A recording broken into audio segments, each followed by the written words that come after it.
Welcome to The Explainer. Today, we're diving into a single paper that completely rocked the world of mathematics. It shook it to its very core, forcing everyone to question what it even means to know something is true. So, let's set the scene. The year is 1931, and a young 25-year-old Austrian logician, Kurt Gödel, publishes this paper. Now, the title was, well, let's just say it was pretty intimidating. But what it said? Man, the conclusions were crystal clear, and they were about to change everything. What he did was pose this startling question, a question that flew in the face of 2,000 years of mathematical certainty. He basically asked, what if some truths are just impossible to prove? What if there are things out there that are totally true, but we could never, ever prove them using the rules of our own logical system? And here's the kicker. He wasn't just asking, he proved it. Gödel laid out this incredible, almost sad conclusion that the axiomatic method, the very foundation of math for centuries, has these built-in, unavoidable limitations. He showed, without a doubt, that some mathematical truths are just unprovable. Okay, to really get the sheer scale of the earthquake Gödel caused, we need to take a step back. We need to look at this beautiful, centuries-old dream that mathematicians had, a dream that he basically shattered. For centuries, the dream was to build this perfect system, kind of like a logical machine, right? You'd feed it a few basic, undeniable truths, those are your axioms, and boom, out would come every single mathematical truth that exists. This whole quest for total certainty really hit its high point with this massive, epic work called Principia Mathematica. But there was always this little nagging worry in the back of everyone's mind.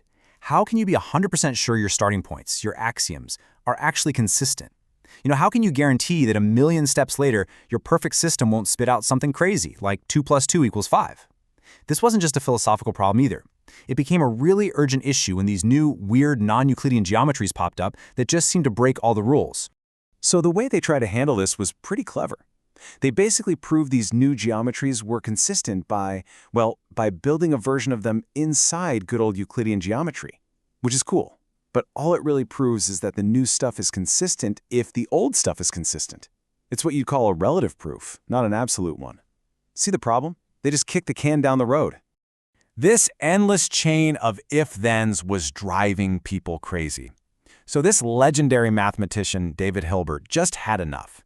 He stepped up and proposed a totally radical new way to get that absolute proof of consistency once and for all. And Hilbert's idea was just brilliant. He said, let's strip all the meaning out of mathematics. Yeah, you heard me. Forget numbers, forget concepts. Let's just treat it like a formal game, like chess. The symbols are just pieces on a board, and the rules of logic, those are just the legal moves you're allowed to make. Now this set up a really important split. On one hand, you have mathematics, which is just the game itself, shuffling these meaningless symbols around. But on the other hand, you have meta-mathematics. Think of that as the commentary about the game. It's you standing outside the chessboard, looking in and asking meaningful questions like, is it possible to ever get a checkmate? Or, more importantly, could following these rules ever lead to a contradiction? So that was Hilbert's whole goal, to find an absolute proof. He wanted to use this meta-mathematics, this outside perspective, to prove with rock-solid, simple logic that you could never, ever end up with a contradiction. Like proving something is both true and not true at the same time. He wanted to show that was just an impossible move in the game. So, everyone's working in this super-structured world, trying to nail down this absolute proof, and right into the middle of all of that walks Kurt Gödel with his mind-blowing, revolutionary twist. So Gödel is staring at these long, cold, formal strings of symbols in Principia Mathematica, and he has this incredible aha moment. He realizes that these patterns of symbols look an awful lot like patterns of numbers, so much so that he could actually map them directly to numbers.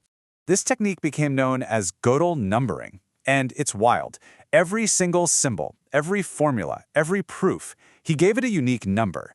And what this meant was, suddenly, any statement you wanted to make about the system, a meta-mathematical statement, could be translated into a statement within the system, using the language of arithmetic.